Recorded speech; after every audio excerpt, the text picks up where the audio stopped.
Ram Ram everybody, स्वागत है सभी का वेदांत एकेडमी इंदौर और अंकुरण इंस्टीट्यूट के डिजिटल प्लेटफॉर्म पर।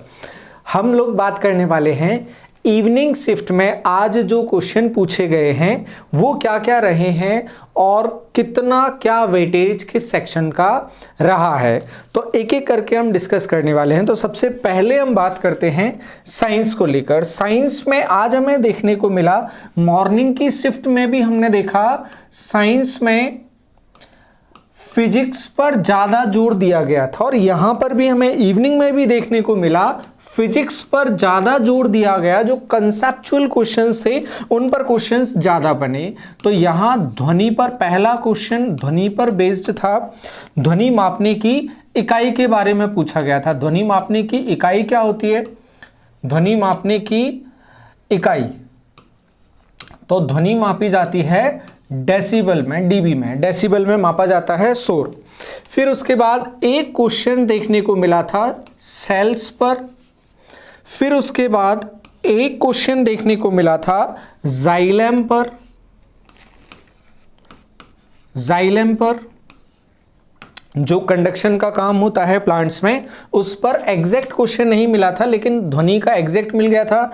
कोशिका पर एक प्रश्न था, जाइलम पर एक प्रश्न था और फिर से ओजोन पर भी एक क्वेश्चन था। ओजोन पर एक क्वेश्चन पहले से था और ओजोन पर वापस क्वेश्चन था। मतलब आप ये मानकर चलें जो एनवायरनमेंट है, पारिस्थितिकी है, पर्यावरण है, उस पर क्वेश्चंस पूछे जा रहे हैं। तो आप उनको तैयार करके रखें, रेडी रहें आप उनके लिए। फिर उसके बाद एक क्वेश्चन और पता चला स्पष्ट दृष्टि के लिए, स्पष्ट दृष्टि के लिए दूरी, स्पष्ट दृष्टि की दूरी जो कितनी ली जाती है? स्पष्ट दृष्टि की दूरी ली जाती है 25 सेंटीमीटर। इस पर सीधा सीधा क्वेश्चन पूछा गया था और कंसेप्चुअल क्वेश्चंस पूछे गए थे साइंस में। साइंस में अब बहुत डेप्थ में वो नहीं जा रहा है, कंसेप्चुअल क्वेश्चन थे। सुबह की शिफ्ट में हमने देखा न्यूमेरिकल तक वो पूछ ले रहा था। और हम चलें सेक्शंस में, जैसे जीके का सेक्शन। जीके के सेक्शन में क्या पूछा? जनरल स्टडी को वेटेज को थोड़ा सा कम कर रहा है वो, लेकिन फिर भी जैसे भगत सिंह की फांसी के बारे में पूछा था, भगत सिंह की फांसी को लेकर पूछा गया था, भगत सिंह की फांसी। और हमने देखा हिस्ट्री के जो क्वेश्चंस हैं वो पूछे जा रहे हैं। फिर उसके बाद एक क्वेश्चन आर्टिकल 21 को लेकर पूछा गया था। आर्टिकल को लेकर सुबह भी क्वेश्चन पूछा गया था। आर्टिकल 21 सुबह बहुत ऊटपटांग आर्टिकल था जिसकी इंफॉर्मेशन हमें नहीं मिली थी और इंफॉर्मेशन मिली है पॉलिटी से। 2 से 3 क्वेश्चन देखने को मिले हैं, 2 से 3 क्वेश्चन पॉलिटी से। फिर उसके बाद हिस्ट्री से अगला क्वेश्चन मौर्य वंश से, मौर्य वंश की समाप्ति के आसपास ऐसा ही कुछ क्वेश्चन था। मौर्य वंश की समाप्ति या अंतिम शासक, इस तरह से कुछ क्वेश्चन था। तो मौर्य वंश से क्वेश्चन पूछा गया। फिर उसके बाद ग्वालियर कब राजधानी बनी, ये क्वेश्चन पूछा गया। ग्वालियर कब राजधानी बनी थी? अब सिंधिया जी के समय पर पूछा था या बाद में पूछा था, पर ग्वालियर राजधानी को लेकर क्वेश्चन पूछा गया था, ग्वालियर राजधानी। देन उसके बाद ग्वालियर से ही एक और क्वेश्चन देखने को मिला, जय विलास पैलेस कहां पर है? जय विलास पैलेस कहां पर है? जय विलास पैलेस। फिर उसके बाद एक और क्वेश्चन सुनने को मिला, पक्षी अभ्यारण्य को लेकर क्वेश्चन मिला। अभ्यारण्य में, किसी खास अभ्यारण्य में कौन सा पक्षी? अभ्यारण्य में पक्षी। और पक्षी के लिए अगर मध्य प्रदेश में बात की जाएगी तो गोरैया के लिए घाटी गांव जो अभ्यारण्य है वो जाना जाता है। करेरा भी जाना जाता है गोरैया के लिए, लेकिन घाटी गांव में जो रिसर्च वगैरह है उसकी खोज वगैरह वो चलती रहती है। ये कुछ क्वेश्चंस थे जो जीके के पता चले। मॉडरेट हम बोल सकते हैं कि जो इसका लेवल था वो मॉडरेट था और उसके पहले साइंस का लेवल भी हम मॉडरेट बोलेंगे। ये दोनों मॉडरेट लेवल पर गए हैं अभी। देन उसके बाद हम आगे चले, साइंस हो गया, जीके हो गया, मैनेजमेंट, मैनेजमेंट में हम देखने जाएंगे तो मैनेजमेंट में जो क्वेश्चन पूछे जा रहे हैं वो बाहर तो आकर पता नहीं चल रहे हैं, लेकिन मैनेजमेंट के सेक्शंस के बारे में फिर से इंफॉर्मेशन मिली है। यहां पर सेक्शंस में देखें तो मार्केटिंग सबसे बड़ा सेक्शन रहा है, और हम ये देख भी रहे हैं कि एक पेपर में अगर एक सेक्शन से क्वेश्चन आ रहा है तो उसके बल्क में क्वेश्चंस आ रहे हैं, गुच्छे में क्वेश्चंस आ रहे हैं, ये देखने को भी मिला है। तो यहाँ पर इवनिंग शिफ्ट में मार्केटिंग पर काफी क्वेश्चंस मिले, और मार्केटिंग के बाद फाइनेंशियल मार्केट पर क्वेश्चंस थे। ये दो बड़े सेक्शन शाम को मैनेजमेंट में देखने को मिले। अब उसके बाद आगे बढ़े और सेक्शंस में हम जाएं तो हिंदी सबसे अच्छी पूछी जा रही है। ये माना जा रहा है अभी हिंदी का सेक्शन टफ पूछ रहा है, और मैनेजमेंट का सेक्शन टफ पूछ रहा है, और कंप्यूटर, तीन जो सेक्शंस हैं वो थोड़े अपडेटेड या अपग्रेडेड लेवल पर वो पूछ रहा है। हिंदी में क्वेश्चंस कहां से देखने को मिले, जो इंफॉर्मेशन मिली, समाज से 3 क्वेश्चंस बोला जा रहा है, 3 क्वेश्चंस पूछे गए। छंद से एक क्वेश्चन देखने को मिला, छंद से एक क्वेश्चन। फिर उसके बाद अलंकार से 2 क्वेश्चंस देखने को मिले, एक श्लेष अलंकार से देखने को मिला क्वेश्चन, और एक क्वेश्चन देखने को मिला यमक अलंकार से, एक मिला यमक अलंकार से, एक यमक अलंकार से मिला, यमक अलंकार। फिर उसके बाद आगे चलें, यमक अलंकार के बाद एक क्वेश्चन संधि से देखने को मिला, सिंपल सा क्वेश्चन संधि से।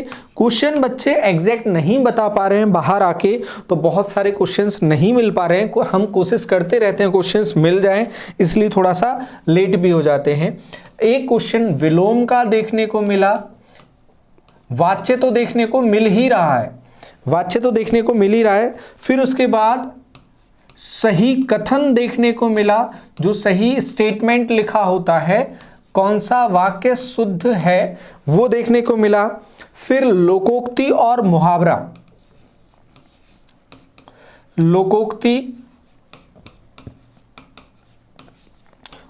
मुहावरा, इस पर क्वेश्चन देखने को मिल रहा है। और फिर उसके बाद तत्सम तद्भव पर क्वेश्चन थे। फिर उसके बाद देशज और विदेशज शब्द,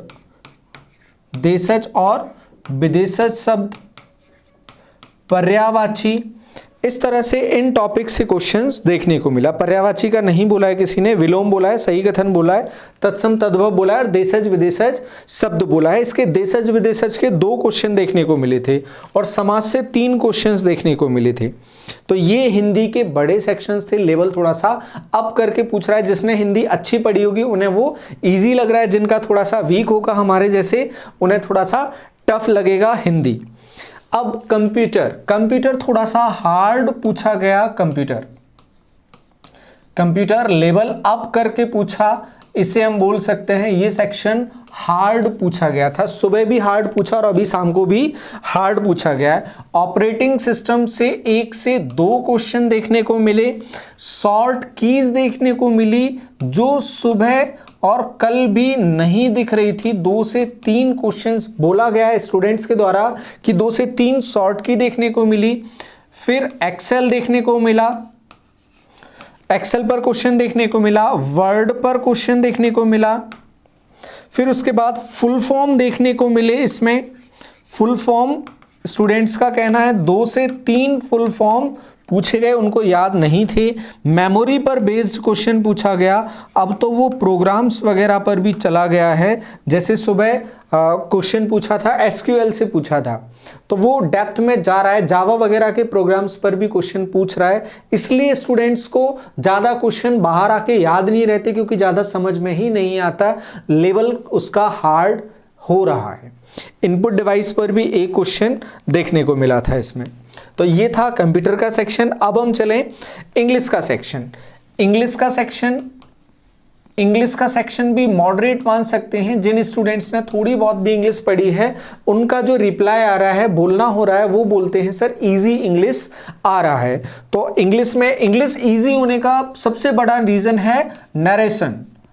डायरेक्ट इनडायरेक्ट जो नरेशंस हैं, 4 से 5 क्वेश्चंस स्टूडेंट्स का कहना है यहां से, बल्कि और ज्यादा फ्लो में जब बाहर निकले स्टूडेंट्स और ज्यादा वो रिप्लाई कर रहे हैं। फिर उसके बाद वॉइस, 2 से 3 वॉइस एक्टिव पैसिव देखने को मिले। आर्टिकल में आज क्वेश्चन आया द आर्टिकल पर क्वेश्चन देखने को मिला, ऐसा स्टूडेंट का कहना है। फिर उसके बाद बड़ा सेक्शन एंटीनिम्स और सिनोनिम्स, इसके 2 से 3 क्वेश्चन कहे गए हैं। फिर उसके बाद इडियम्स और फ्रेजेस से ये भी 2 से 3 क्वेश्चन और 1 वर्ड, मतलब वोकैब अच्छा खासा बोला जा रहा है। 1 वर्ड का 1 क्वेश्चन का स्टूडेंट का कहना है। अब हम चले आगे रीजनिंग में जो सबसे इंपॉर्टेंट टॉपिक है वो है कोडिंग डिकोडिंग। सबसे पहला टॉपिक कोडिंग और डिकोडिंग। अगर आपको तैयार करना है तो कोडिंग डिकोडिंग ठीक से आप तैयार कर लें। 4 से 5 क्वेश्चन कोडिंग डिकोडिंग से देखने को मिल रहे हैं। देन उसके बाद 1 क्वेश्चन आज डाइस से देखने को मिला था, पांसे से 1 क्वेश्चन देखने को मिला था। फिर उसके बाद सीरीज से भी 4 से 5 क्वेश्चन देखने को मिल रहे हैं, और ये दोनों बहुत इंपॉर्टेंट टॉपिक है, ध्यान रखना है हमें। फिर उसके बाद सिटिंग अरेंजमेंट देखने को मिला। सिटिंग अरेंजमेंट में 2 क्वेश्चंस देखने को मिले आज, और उन 2 क्वेश्चन में एक था लाइन में सिटिंग अरेंजमेंट बोला था और एक राउंड टेबल में सिटिंग अरेंजमेंट बोला था। अब हम चले और क्या पूछा इसमें रीजनिंग में और देखें। रीजनिंग में पूछा आकृति, जो आकृतियां हैं उन पर क्वेश्चन पूछे गए थे। आकृतियों में सीरीज पर क्वेश्चन पूछे जा रहे हैं। सीरीज पर क्वेश्चन पूछे गए कि अगली आकृति कौन सी होगी। इमेजेस पर क्वेश्चन पूछे जा रहे हैं। पेपर कटिंग पर क्वेश्चंस पूछे जा रहे हैं। तो जो विजुअल्स हैं, जो देखकर हमें सॉल्व करना होती है, न्यूमेरिकल उसमें नहीं लगाना होता है, वो क्वेश्चंस 2 से 3 क्वेश्चंस पूछे जा रहे हैं। साथ में स्टूडेंट्स की शिकायत थी कि वो क्वेश्चंस गायब थे, वो दिखाई नहीं दे रहे थे, डायग्राम नहीं दिख रहे थे, सर्वर का इश्यू था। ये शिकायत स्टूडेंट्स की थी। फिर उसके बाद पैटर्न पर क्वेश्चन पूछे जा रहे थे। एक डेफिनेट पैटर्न पर कुछ भी सीरीज वगैरह चल रही है, डायग्राम चल रहा है, तो फिर उस पैटर्न पर अगला क्या होगा वो क्वेश्चंस पूछे जा रहे थे। मैजिकल क्यूब पर क्वेश्चन पूछे जा रहे हैं। मैजिकल क्यूब, एक क्वेश्चन मैजिकल क्यूब। इस तरह से क्वेश्चंस रीजनिंग में पूछे जा रहे हैं। रीजनिंग का जो लेवल है वो भी एवरेज बोला जा रहा है। सभी को थोड़ी सी राहत इसलिए है क्योंकि रीजनिंग आ रहा है। फिर उसके बाद हम चलें मैथ्स का जो पोर्शन है, मैथ्स का पोर्शन भी इजी और मॉडरेट के बीच में ही चल रहा है। मैथ्स के क्वेश्चंस में बोला गया प्रॉफिट एंड लॉस से, सबसे पहले प्रॉफिट एंड लॉस से एक क्वेश्चन पूछा गया जिसमें बोला गया एसपी पर लॉस हो रहा है, एसपी पर 40% का लॉस हो रहा है, एसपी पर 40% हानि हो रही है। अब एसपी पर हानि दे रहा था और बोल रहा था सीपी पर बताओ लॉस, सीपी पर लॉस कितना होगा, सीपी पर लॉस परसेंट पूछा है। अब ऐसे क्वेश्चंस को देखो हम हमेशा बोलते हैं जिससे कंपैरिजन करता है वो हमेशा नीचे लिखा जाता है। यहां बता किस पर रहा है, एसपी पर बता रहा है, तो एसपी कहां लिखा होगा, नीचे लिखा होगा। ये सेलिंग प्राइस है, विक्रय मूल्य पर 40% की हानि है। जानकारी किसकी दे रहा है, हानि की, तो लॉस ऊपर लॉस कितना 40 और किस पर, एसपी पर, तो एसपी कितना 100%, बोल रहा है इसलिए नीचे 100 आएगा। ये आ जाएगा 2/5 और इस 2/5 का मतलब क्या होगा, लॉस कितना 2। आप बाजार गए और आपने कोई चीज 5 रुपए में बेच दी और फिर आप बोल रहे हो मुझे 2 रुपए का लॉस हो गया। 5 की बेची लेकिन फिर भी 2 रुपए चले गए तुम्हारे, तो एक्चुअली में मिलते कितने नो प्रॉफिट नो लॉस पे 7 रुपए। 5 और ये 2 भी मिल जाते तो लॉस नहीं होता। तो सीपी कितना होगा हमारा, अगर सीपी पर देखा जाएगा लॉस, तो सीपी कितना आ जाएगा 7 और लॉस हुआ 2। और इसे अगर परसेंट में बताना होगा तो आ जाता है 28/4/7%। 28/4/7% ये अपना आंसर बन जाएगा। 2/7 इंटू 100 करके 100 से गुणा करके आप भाग लगाएंगे 200 में 7 से, ये अपना आंसर आ जाएगा। तो उम्मीद है ये क्वेश्चन इजी था, ठीक था, जाना माना क्वेश्चन है। फिर उसके बाद परसेंटेज, दूसरा परसेंटेज से प्रतिशत से 3 क्वेश्चंस पूछे गए, 3 प्रश्न प्रतिशत से देखने को मिले। फिर उसके बाद सिंप्लीफिकेशन, सरलीकरण से 5 प्रश्न देखने को मिले। सरलीकरण में, सिंप्लीफिकेशन में 5 क्वेश्चंस देखने को मिले, इसमें एडवांस भी शामिल हो जाएगा। औसत से 1 क्वेश्चन देखने को मिला। हाँ, एज से अच्छे क्वेश्चंस पूछे गए थे, एज से 2 क्वेश्चंस पूछे गए। फिर उसके बाद रेशियो से भी बोला गया, रेशियो से नंबर ऑफ क्वेश्चंस बढ़ रहे हैं, तो लगभग 3 क्वेश्चंस बोला गया रेशियो से देखने को मिल रहे हैं। फिर उसके बाद हम चलें, उसके बाद हाइट एंड डिस्टेंस, ट्रिग्नोमेट्री से सीधा क्वेश्चन नहीं था, लेकिन हाइट एंड डिस्टेंस, ऊंचाई और दूरी से एक क्वेश्चन देखने को मिला। ऊंचाई और दूरी के बाद हम आगे बढ़ें, अब बोट एंड स्ट्रीम के क्वेश्चंस देखने को मिल रहे हैं, धारा और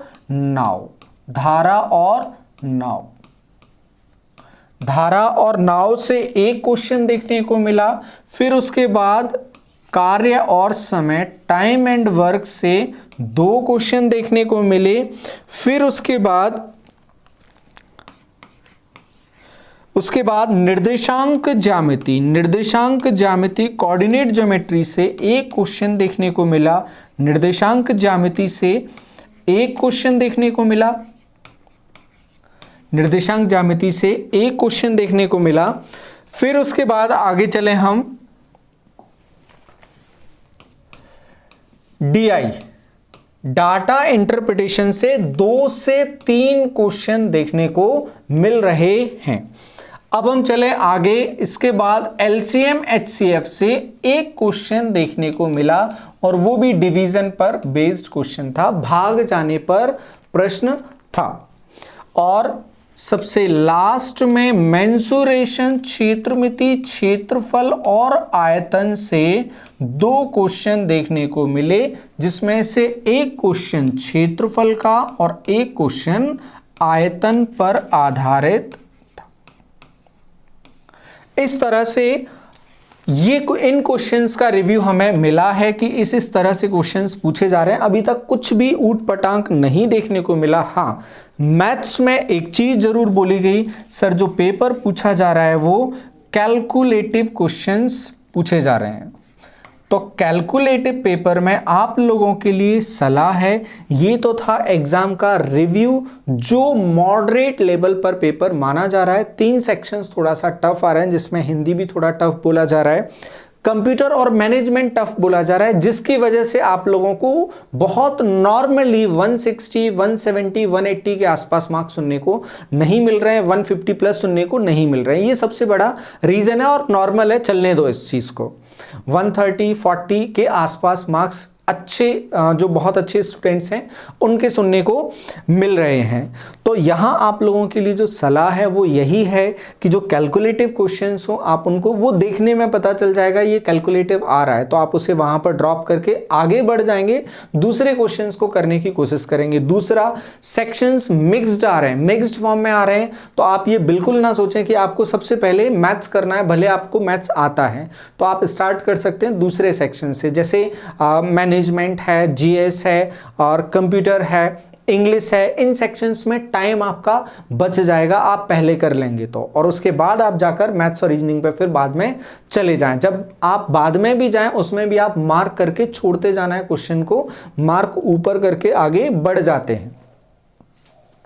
स्क्रॉल करना क्वेश्चन को, कई जगह पर क्वेश्चन नहीं दिखते हैं, वो आगे छिप जाते हैं। जैसे यहां पर ये लैंग्वेज लिखी है और ये आगे तक लिखी है, तो नीचे स्लाइडर होगा हॉरिजॉन्टल में, आप उसे माउस से इस तरफ स्लाइड करेंगे, खिसकाएंगे आगे, तो इस तरफ जो लिखा होगा वो आपको दिख जाएगा। वहां परेशान होने की जरूरत नहीं है, पेशेंस बनाए रखना है काम।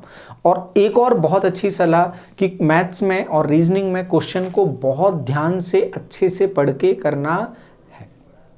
तो ये क्वेश्चन हमें मिले थे और उम्मीद है आप लोगों के ये काम आएगा। फिर भी आप लोगों को और लगता है, टॉपिक वगैरह का लगता है, आप कमेंट बॉक्स में डालें, हम कोशिश करेंगे आपको जल्दी से जल्दी वो प्रोवाइड करवाएं। आपके उज्जवल भविष्य की कामनाओं के साथ फिलहाल इतना ही। बहुत बहुत धन्यवाद। राम राम सभी को।